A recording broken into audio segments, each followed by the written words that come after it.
much for coming out. I'm glad we managed to do this in the end. My name is Milo Yiannopoulos. I'm here to give you a warning. I'm here to give you a warning from Europe. I'm from London, and I know what happens when governments and the media collude to pander to and to mollycoddle Islam. I know what happens to gay people. I know what happens to trans people. I know what happens to women. I know what happens to all the minorities that the left claims that it is here to defend. I'll give you a few statistics from the UK. My team's put together some numbers that I want to share with you because I want you to understand where America could be going. Gallup poll of Muslims in the UK found that not a single one of 1,001 Muslims who were polled, not a single one thought that homosexuality was acceptable. 100% of British Muslims believe that homosexuality was unacceptable. This is not radical Islam, the phrase that your president has finally been forced to say. This is not terrorism. This is not any of the things that you see on your television connected with ISIS. This is not the crazy people blowing themselves up, or even the guys throwing gay people like me off the roof in Raqqa, in Iran, on cranes, whatever. This is Muslims in the West. 100% of British Muslims believe that homosexuality is unacceptable. Another poll recently showed that 39% of British Muslims believe that a woman should always obey her husband. 25% of them believe that Sharia law should be enacted in the UK, which treats women's testimony in some cases as worth half or less than that of a man's. This is not radical Islam. This is Islam. And I want you to take away with you something that we are learning painfully in Europe now, and that is the politicians do not have your back. The media does not have your back. People are not going to protect gays or women or blacks or Latinos or any other minority. You've got to do it for yourself. When I said this should say fire back, as they say on the internet, armed gays don't get bashed. And when your celebrities that you listen to and the media that you listen to, when your politicians are saying the answer to this is fewer guns, that horrifies me. Gun-free zones are the most dangerous places in America because gun-free zones provide safe spaces for killers. The left likes to talk about safe spaces. Well, safe spaces for murderers are gun-free zones. And most of the most deadly and most of the big headline-grabbing tragedies and attacks in America recently have happened where? In gun-free zones. Because killers and crazies don't look at a sign on the wall that says no guns here and say, oh okay, all right. They walk in there safe in the knowledge that nobody is going to fight back. Safe in the knowledge that nobody in there is equipped to defend themselves. And there are two problems in America as I see it, and I'm coming to you from a continent in which we have Germany, 1.4 million Syrian migrants, Syrian Muslims in Germany now. You've got hospitals who are saying that their accident emergency rooms, their emergency rooms are overrun by people who spit at female doctors and say they won't be treated by them. By public buildings that are being defaced, by people who are being raped and sexually assaulted in their thousands in public spaces at night. And the response of the authorities is, well, what were you doing out so late? If that's not victim blaming, I don't know what is. The progressive left, the social justice warrior left in America, is the single biggest enemy to gay people, to gay security, and to the well-being of homosexuals and every other minority they claim to represent that exists in America today. Tell them. Woo!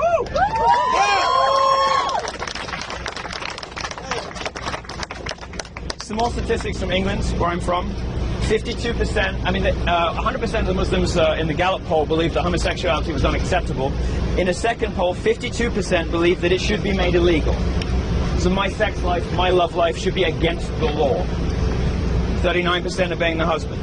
31% think that it's acceptable for a man to have multiple wives. Well, I could maybe get on board with that, but as long as I was wife number one. If the United Kingdom remains in the European Union, some of this data is going to change. The data is going to get worse, not better. Now, you might wonder why, how 1,001 out of 1,001, 100% could get worse. Well, the data is going to be supplemented with murder.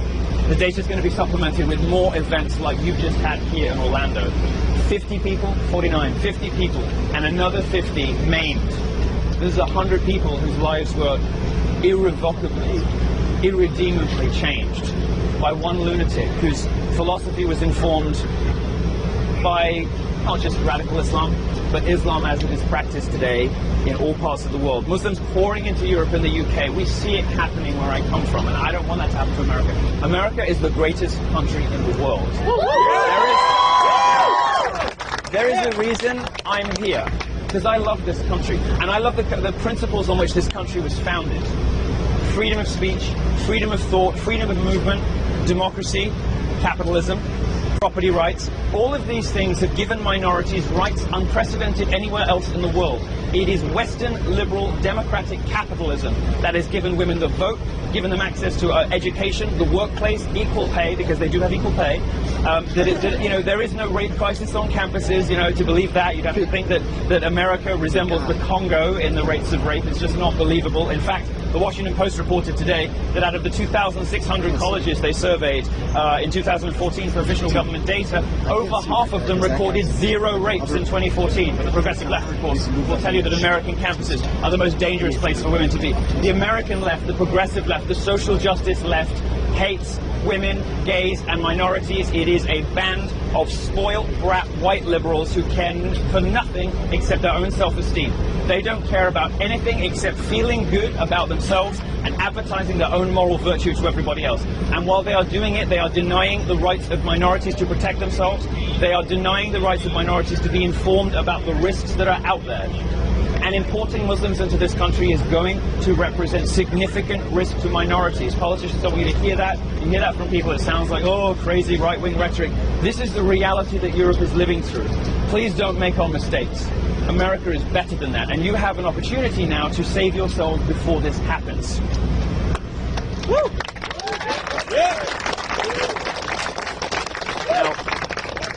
Slightly longer version of what I just said to you was supposed to be delivered at the University of Central Florida this week, but the police cancelled my talk because they said they couldn't guarantee my safety. Well, I mean, I thought that was reasonable until my team drove past a number of mosques in the center of Orlando yesterday to discover them crawling with police officers, because woe betide anybody should be rude about Muslims. That would be a hate crime. Let's make sure that we arrest everybody who's causing trouble outside of mosques after, what just happened. But what they couldn't do is spare 6 or 8 officers to let a gay man say what the media won't tell you. Say what politicians won't say. Say what your celebrities are too fucking dumb to realize. Which is that this is not radical Islam. It is not terrorists. Forcing Obama to say radical Islam is only 25% of the war. The rest, thanks God, the rest. Thanks for waiting so long, by the way. The rest of the battle is being honest about the challenges that you face in this country. It's not unique in America's history to have a European come and tell you how it is and save you from yourselves. Alexander de Tocqueville did it before me. And before I was saying America could be great again with Donald Trump, although some of you will have different ideas about that, and that's okay. It took a Frenchman, and he came in to document the miracle of American democracy in 1835 in his book, Democracy in America. I want you to treat what the Europeans who have previously come to America and explained in economic and political terms, I want you to listen to me on social issues. I want you to listen to me on this minority war that the left has forced us into, because it's putting lives at risk. It is risking the lives of women. Look at what's happening in Cologne. Hundreds, if not thousands, of women now who are being routinely molested on the streets. There are swimming pools in Germany that have to be segregated. This is what we mean when we talk about the regressive left. The left that is pushing us backwards instead of moving us forwards. The regressive left, whose apologies and pandering for this ugly ideology, this barbaric and medieval culture, have left Germany sexually segregated. Swimming pools now. There's a man time and a woman time, because the immigrants that they have, the migrants I should say, can't be trusted not to rape women. There are trains now that are segregated in Germany. When this was proposed in England, it was treated as a joke because we think that kind of thing is ridiculous. The Germans are doing it because they realize it's necessary, because they know they need it.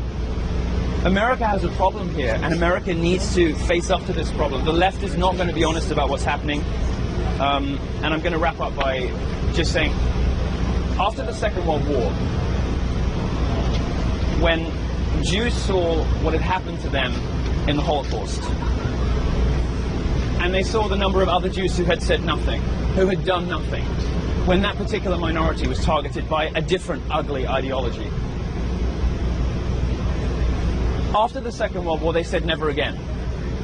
The creation of the State of Israel, whatever your political views, however you feel about Palestine versus Israel, the pugnaciousness, the determination and the effectiveness of the IDF, of the Israeli military forces, the fact that it is one of the most effective and brilliant armies in the world, one of the most efficient fighting forces in the world, is the result of what happened in the Second World War. My hope after today, after the ugly and disgusting thing that happened here, is that gay people say too, like the Jews did after the Second World War, never again. And gay people too, let Islamic fundamentalist preachers and Muslims everywhere who are tempted into thinking that they can treat gay people like this, they can treat women like this, they can treat Latinos like this, they can treat blacks like this, they can treat anyone like this, that we will shoot back.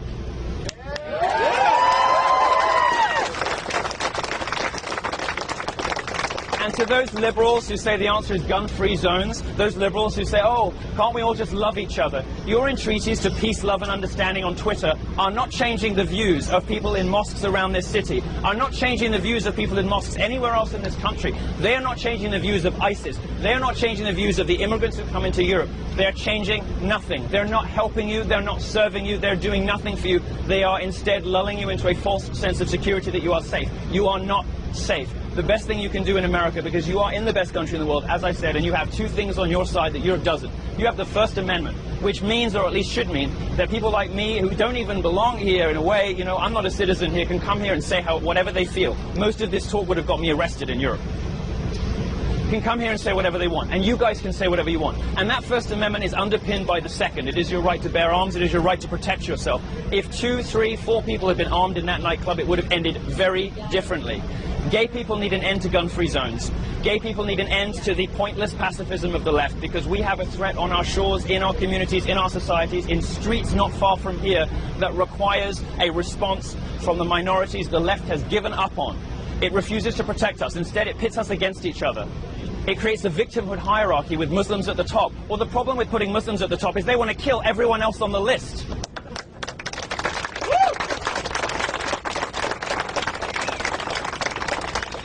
You have the First and the Second Amendment here, so your gay communities, your women, your blacks, your Latinos, and everybody else who feels let down by the progressive left, who is looking out on the left and thinking, what did you do to us? How did you give up on us like this? And some of them are looking at the presumptive Republican candidate, others have just given up on politics altogether. What none of them should give up on is your rights as Americans to say what you want, do what you want, speak to who you want, dress how you like, express yourself however you want, go to whatever gay club you want on whatever depraved, debauched, drug-fueled benders you choose to, because that is your right as Americans. And if somebody comes at you with an assault weapon, you should have a gun in your pocket to protect yourself. Yeah.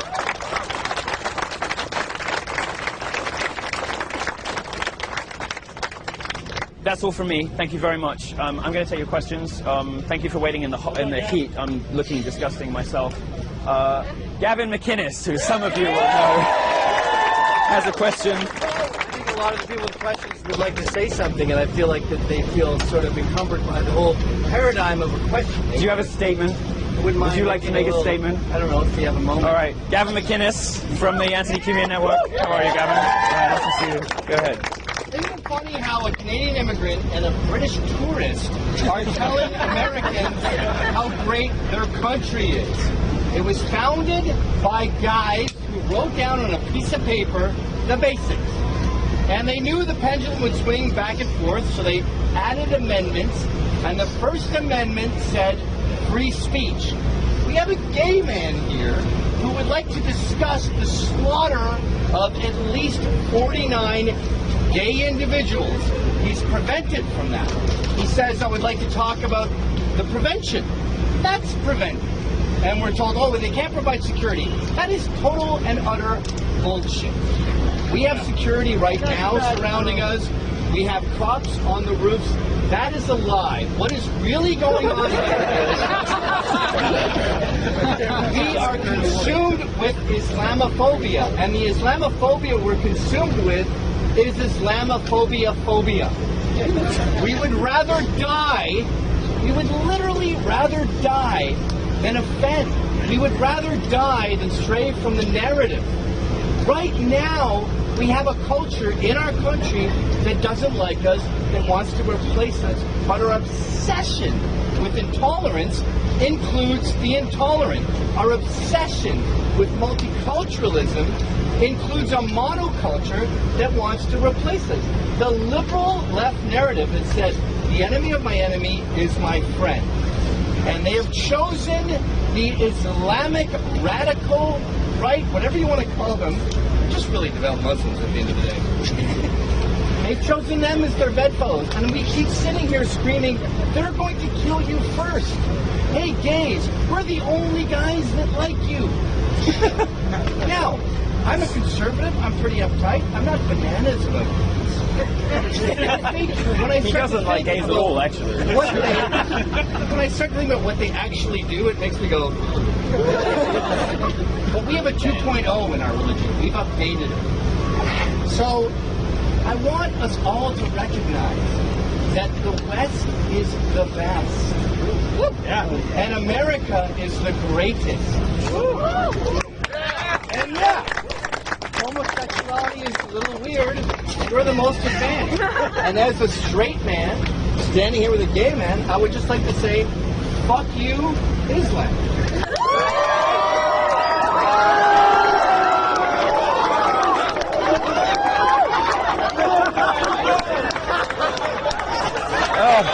That beard. None of us got that. No, we can't. No, we can't.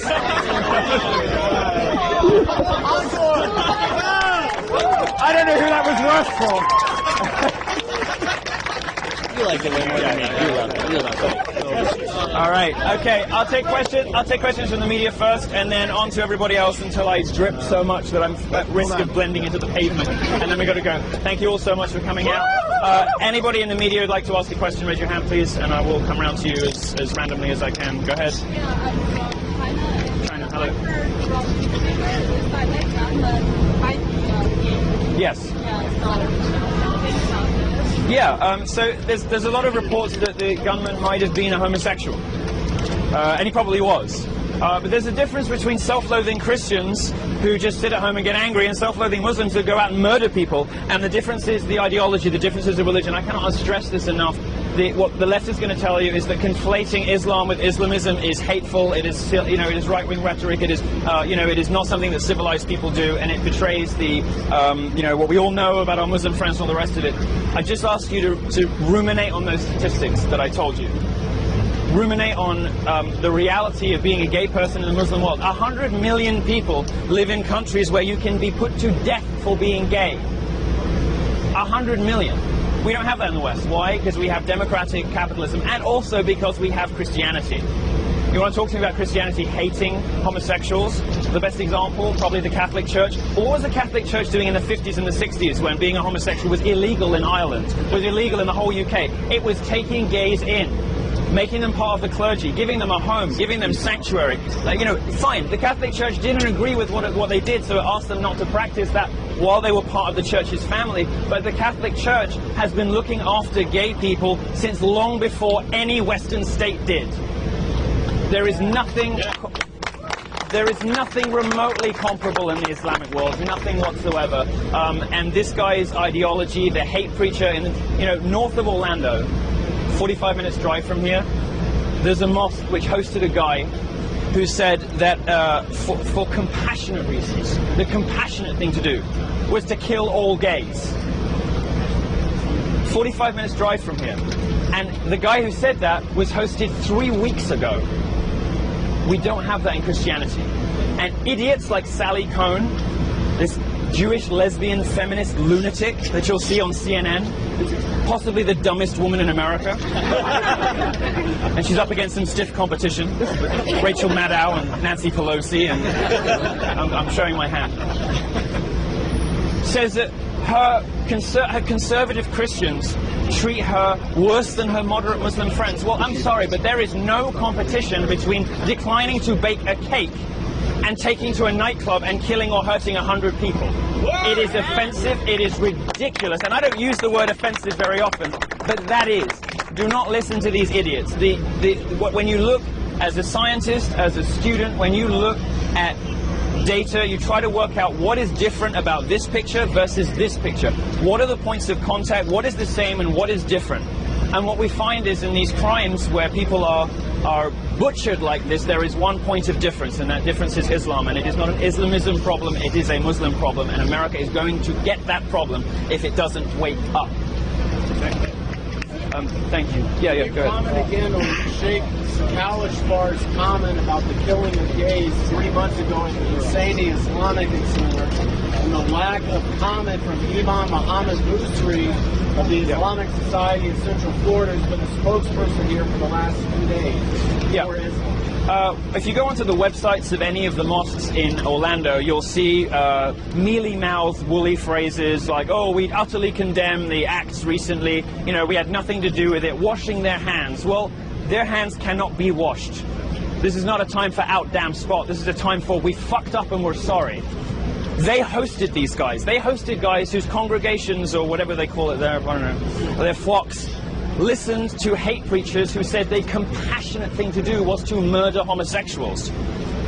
How dare that mosque in Sanford, north of Orlando, how dare it have a statement on its website in red text that you can't miss today, saying we utterly disavow, this has nothing to do with us, Islam is a peaceable religion, we feel terrible for the victims. You did this. You hosted this man. This man spread the ideas that this broken, damaged, evil young man grew up on, was bred into, and eventually acted on. And for Islamic leaders to finally, after how many terrorist attacks in the West, finally for them to come out and say, yeah, it's really bad, they shouldn't do it, that's awful, we totally disavow it. There's no worldwide Muslim peace movement. It's taken them decades of terrorist attacks to finally have the balls to come out and say, we disavow this. And what are they doing now? Mealy-mouthed apologies on safe liberal media, rather than saying, we did this, this guy was here, we're going to make amends, we're going to make this right. Instead, the comment from the guy that runs this horrible mosque up north, oh, we had no idea he said that. They're liars. They're liars, and they did this. And at some point, they're going to have to be held accountable, either to God or to somebody else, because they did this. Next question. Yeah. Is there a proactive approach where somebody can suggest a possible solution to the issue that segregation? What kind of actions? Well, at least one of the presidential candidates has suggested things that a lot of people find too much, which is a ban on Muslim immigration into the country. People are going to have different views about that. Personally, as a gay person, I'm all in favor. After Orlando, I'm all in favor. If there's something you could do to protect gay people in this country, it's very simple: close the border. But if failing that, gay people need to stop listening to the left. Stop listening to people who say that peace, love, understanding and pacifism is going to save you. It didn't save those people in the nightclub. It wouldn't save me if somebody came for me in a nightclub. What would save me is getting a residency here and getting a concealed carry pass. Go ahead. Sorry, I'm going to go here first and then I'll come to you. Quick question to follow up. The threats that stopped people speaking in UCF, weren't they from Muslims? The police provided us with a folder of Twitter threats. I didn't see anything in there that I took terrifically seriously, but since then, you'll notice this morning my Twitter account was suspended as a result of a campaign by Muslim tweeters. Sorry? Has been reinstated because the Drudge Report put my picture on the front page with a gigantic headline, thank you Matt Drudge, saying, Twitter tells Milo to go to hell. Well, it was Muslims telling me to go to hell, and I'm glad to see that Twitter very quickly and panicked and backtracked and reinstated my Twitter account today. If it goes down again, who knows? But I have seen, for instance, I have a store where I sell T-shirts to some of the kids on my college tours.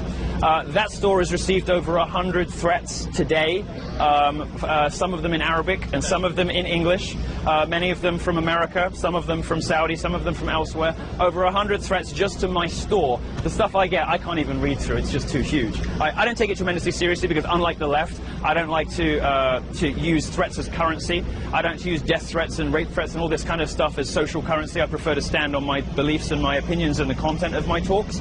And I don't treat stuff terrifically seriously until recently, in which case, you know, I have to get guys like this because the police won't look after me. But the threats that I've had from, you know, my staff are freaked the fuck out.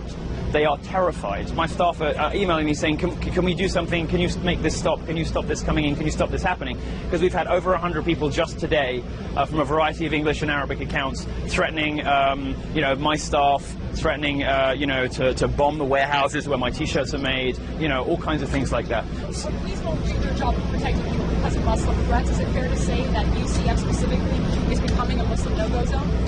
I think that in just the same way that Twitter, whose largest investor is Saudi, has become to some degree Sharia compliant in the last 6 months, I think the American universities are becoming Sharia compliant too. There is one minority on campus that is completely untouchable, is beyond reproach. There is one minority on campus that if you say anything remotely critical about, you are in trouble. Your education's in trouble, your ability to graduate is in trouble. That's Muslims. You want to see a minority on campus, I'm sorry to say it, as ridiculous as it sounds, but this is true. I've done, you know, half my college tour already. I've probably been on more American college campuses this year than anybody else. You want to see a group of people who can't say what they think on campus, who are worried about getting a cut in funding or being socially ostracized or endangering their education for what they believe, it's conservatives. It's American conservatives who cannot say what they believe on campus. Yeah. Could you speak up for me? And the solution of this prevent the recurrence of this incident is understood the ban on Muslim immigrants and also close the border. But this shooter was born here in the United States. Yes. Don't you think it's easier to find a common ground between the Muslim community and the gay community? What's been great about the UK and the US as countries that have had immigration over and over again, successive waves of immigration, both ethnic and various other kinds, is that people have come to the UK, people have come to the US with values in common. They've come and they have become British or become Americans. They have come believing in democracy, capitalism and freedom. There's one group, one religious culture that has failed to do that everywhere that it has arrived. British Muslims are now less integrated and less assimilated, not more, than their parents and their grandparents' generation. We're now sending as many people to ISIS as Belgium, which is like a jihadi hotspot, right? You don't have large numbers of working class Muslims in this country. You have terrorists and you have nice middle class people who could afford to fly here, right? You don't have 1.4 million migrants like Germany does. But when you start to, if your politicians go the same way as Trudeau in Canada, when you start to, you're going to see some of this stuff happen. And, you know, in answer to your question, the best thing that people can do is be educated about the realistic risks of living in close proximity with people who want them dead. The only people who are surprised by the fact that Muslims don't like gays very much is journalists, politicians and celebrities. Everybody else gets it. The only people who are surprised are the people who write your newspapers. Any other questions? Yeah, right. You can do one more, yeah. London and the current mayor, Sadiq Khan, making some, I guess, legislation to ban women's bodies from buses. Yeah, I find a lot of what is said about Sadiq Khan to be slightly over the top. He's had some questionable friends in the past, but what's remarkable about that is how similar the world painted by Islam versus the world painted by feminism looks. They want all the same things. They want women covered up. They want the same people disintermediated. They want the same people shut up. They want the same people, you know, not to have platforms. The world painted by Islamism and the world painted by feminism look very similar. And, you know, the Soviets wingers in America, useful idiots. Well, for ISIS and for Saudi Arabia and for the, you know, the Wahhabist Muslims, for the Muslims who really are dedicated to the destruction of Western civilization, the most useful people in America are Gawker, BuzzFeed, Vox, Mike, the New York Times. All of these publications that routinely make excuses for unacceptable points of view or simply don't report on them at all. All right, I'm going to do a couple more questions and I'm going to have to go, I'm afraid. Does this have a good impact on the Brexit? Do you think what do we Brits pay disproportionate attention to America, as of course they should. I hope that this reminds Brits that their future is not tied to Europe. They don't have to live in a Europe where Angela Merkel is welcoming in 1.4 million migrants, fundamentally changing the fabric of society. It may be that this helps to embolden Britain to be the independent, successful country that it can be, and I hope that it does have that impact, because clearly Britain's fate does not need to be tied to a doomed continent, which Europe now is. Hi. Anyone else, media? After the shooting, Donald Trump said that he will support LGBT rights and ban Muslims. What do you think about this comment? Donald Trump has never said anything to suggest that he is not fully in favor and in support of gays. In fact, his comments about trans bathroom stuff suggest that he is way more progressive than any Republican who has run for president possibly in 100 years.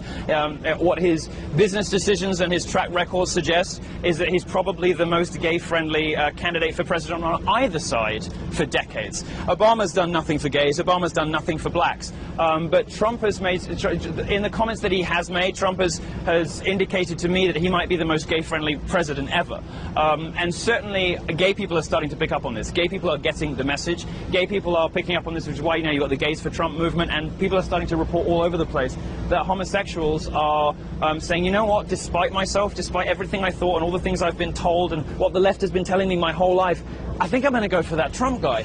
That's happening en masse in gay communities right now, and that's good, because Trump is going to support the gun rights, they're going to protect them, and everything that we know from Trump's biography and his history and his past suggests that he, as I say, could be the most gay-friendly president in history. Because Republicans basically against gay communities, so he could change I think Trump has done more to change the Republican Party and to change what Republicans are like than anybody else on that side of the aisle in 100 years. There's no reason to suppose he wouldn't do it on social issues too. What a lot of Republicans don't understand, but Trump instinctively clearly does, is that for many voters, not all of them, social conservatism is dead. These voters, you know, are pro-gay marriage. They don't care about, you know, they think they rightly believe that the war on drugs has been a disgusting, expensive mess that has ruined lives. And Trump, I think, you know, I don't know what he thinks about drugs yet, but Trump certainly has indicated that he instinctively understands this new generation of Republican voters who don't care too much about the social conservatism of the old order. So, yeah, I mean, if you are thinking, I want somebody strong who's going to look after, you know, the direction of this country and look after me and not be wedded to the things that I don't like about Republicans from the 50s and 60s that the left has been telling me for 40 years, Trump could be your candidate.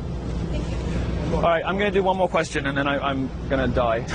Sorry, thank you so much. Welcome to Florida. Oh my God, I know I've spent time in Miami, but I normally stay in hotels. All right, I think we're done with. Yeah, okay, go ahead. Okay, so just want to go back to the Twitter thing for a second. It's pretty obvious that at this point, Andrew. Both Twitter and Facebook have been out and practically suppressing certain forms of speech. Yeah. Coming to they don't really care. Yeah. Is demanding change within these two platforms worth fighting, or how worth fighting? Is more realistic for some, I guess, entrepreneurs or whoever they're catered to social media alternatives?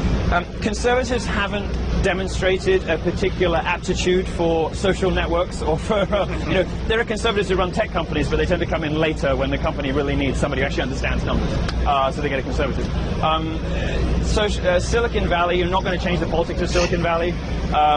It's pretty deplorable the way that conservatives went to suck up to Mark Zuckerberg after the controversy a few weeks ago about Facebook's political biases.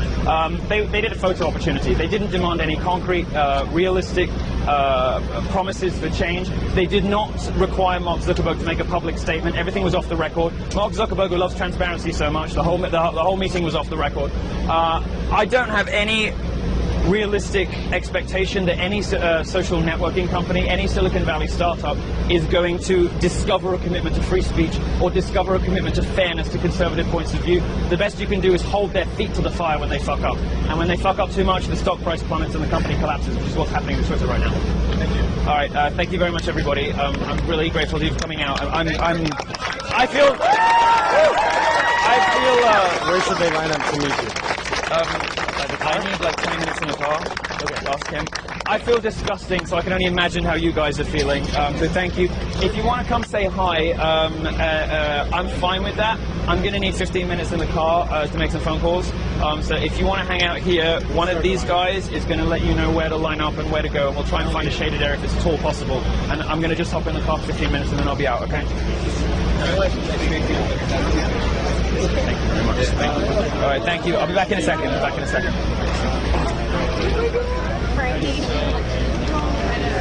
I know. I feel like I've been part of it. I want to, but I'm not. Sorry about that earlier. I was like trying to get shot and I'm actually working for Milo. I wanted this to be online.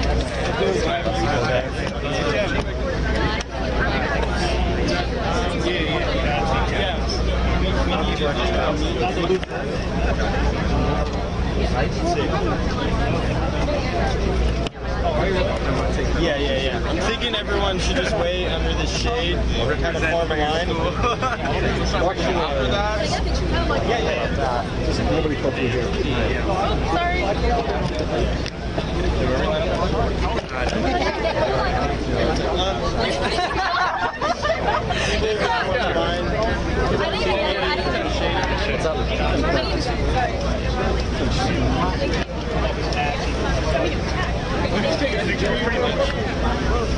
yeah, if you could line up like over in the shade area. Yeah, you got it. Let's go.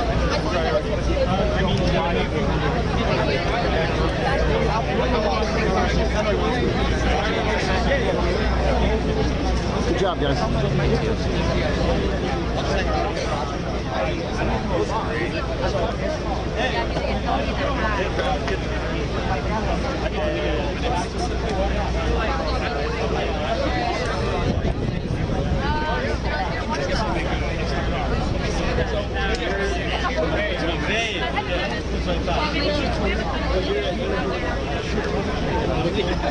It's all good.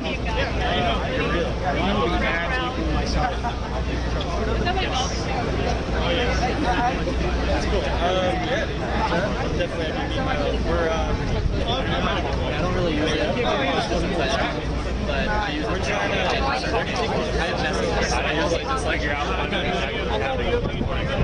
Okay, cool. Let me.